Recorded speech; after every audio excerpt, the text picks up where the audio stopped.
Greetings, greetings. Today we have a very interesting episode. We're going to talk about the hundreds of people that we have worked with broken hips.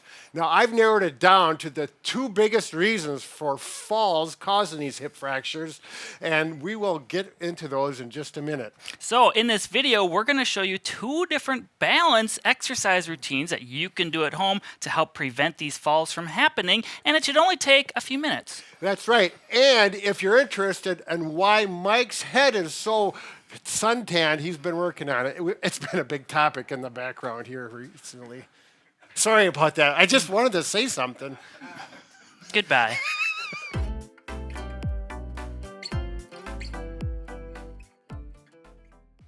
All right, now over the decades, Bob, Mike, and I have all worked with these people with broken hips.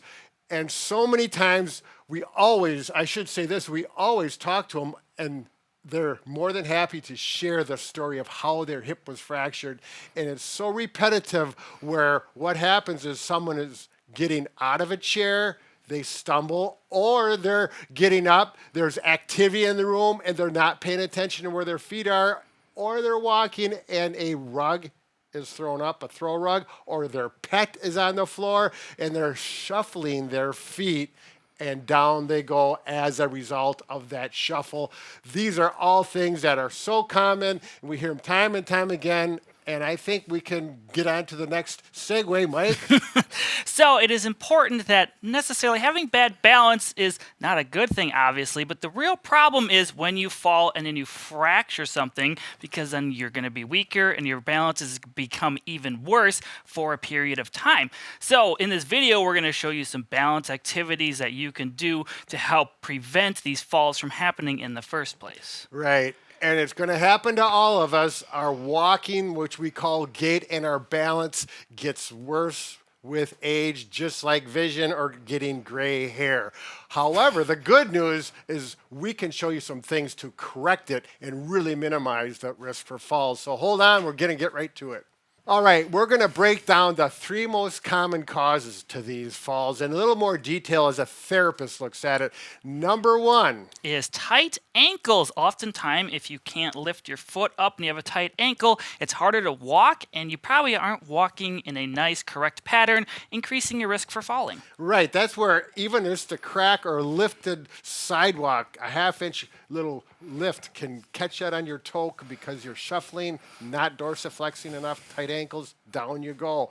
The next thing is poor gait habit. It segues right into that. That's the shuffling. You know, when you get old, you ever find yourself shuffling along and you think, what's going on? You have to pay attention what's going on down there. Get those feet moving, lifting, and things will go much better.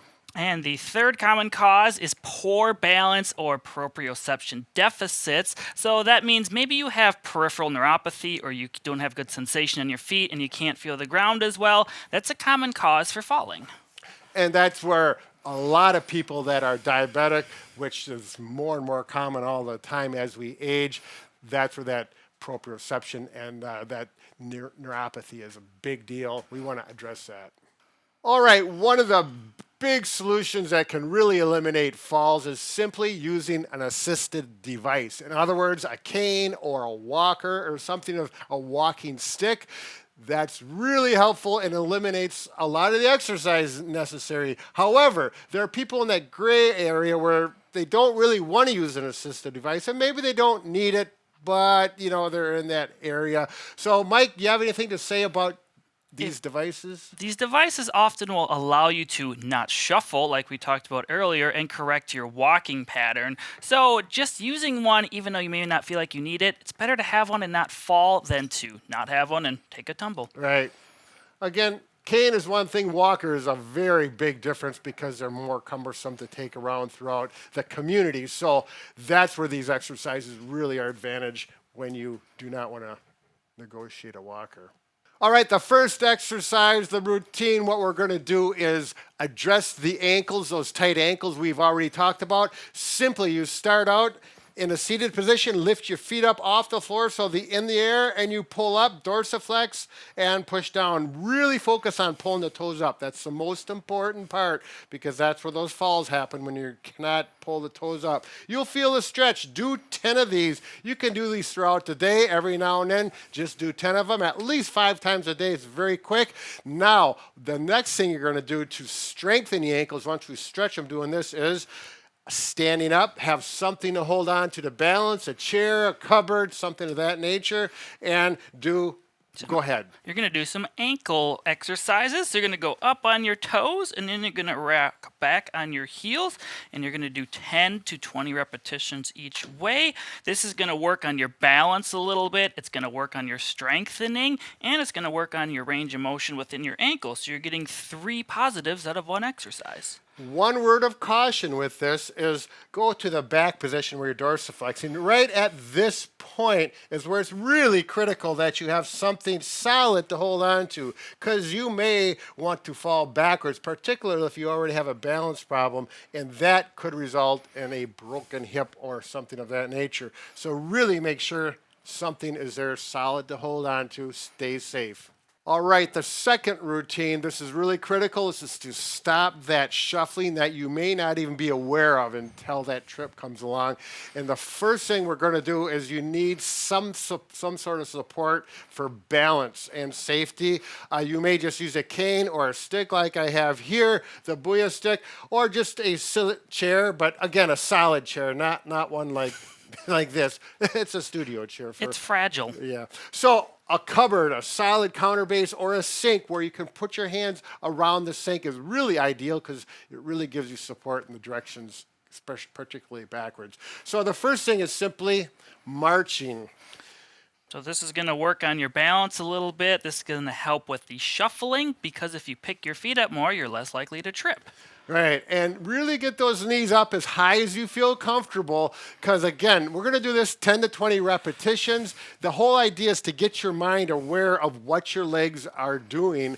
If you want to work your balance, simply hold it up and go slower so you're balancing on one leg a little bit. Again, if you feel like you're really wobbly, that's too much. You need to have more support. It should just feel like your ankles are working a little more and you feel a little wobbly, but you feel safe. We want to stay safe with all of these. Now we're going to go on to the next start as stepping sideways, which is a really big thing that makes falls. Okay, now we're going to go into sidestepping because this is a very high or frequent cause of falls. We're stepping sideways, we don't pick up the foot, and down you go right on the hip, and there you got a fracture. So this works best. Mike, can you hold on to this? If you have a rail at home, no, hold on to it. There you go. So if you have something to hold on to, like a handrail, do that, or a countertop that you can hold on to, that works fine. If your balance is fairly good and you feel comfortable using a stick or a cane, that's fine too. Now we're going to work sidestepping and simply really actually look down and see what your feet are doing. Some people are not aware of what's going on down there, and they're not aware that their feet are only an 1/8 inch off the floor, or maybe even dragging because you can't feel it if you have diabetic neuropathy. So I want you to really make note on picking those feet up. Go about 4 or 5 steps to the right, 4 or 5 steps to the left, and repeat that a number of times.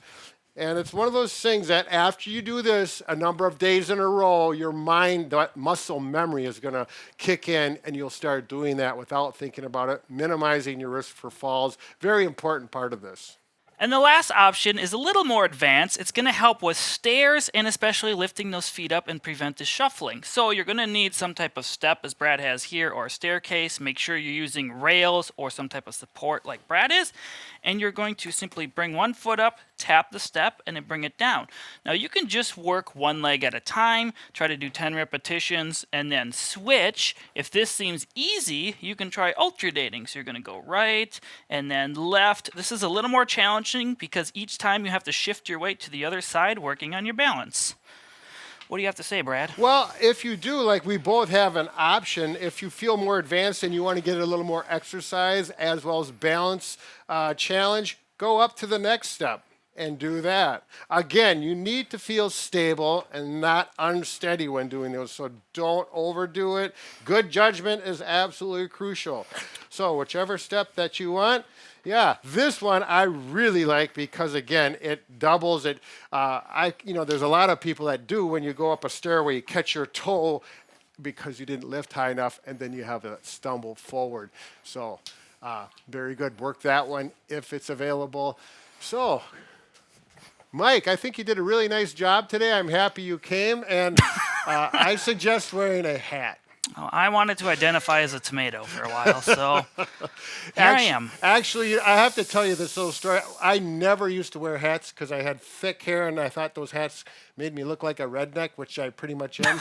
But now I wear a hat because my bald spot gets sunburned. Oh my goodness. It's an issue. Well, my whole head is a bald spot, so that's probably why. You're tougher skinned up there than me because you're not even bothered by it. Wow. That was a few days ago. Take care and enjoy.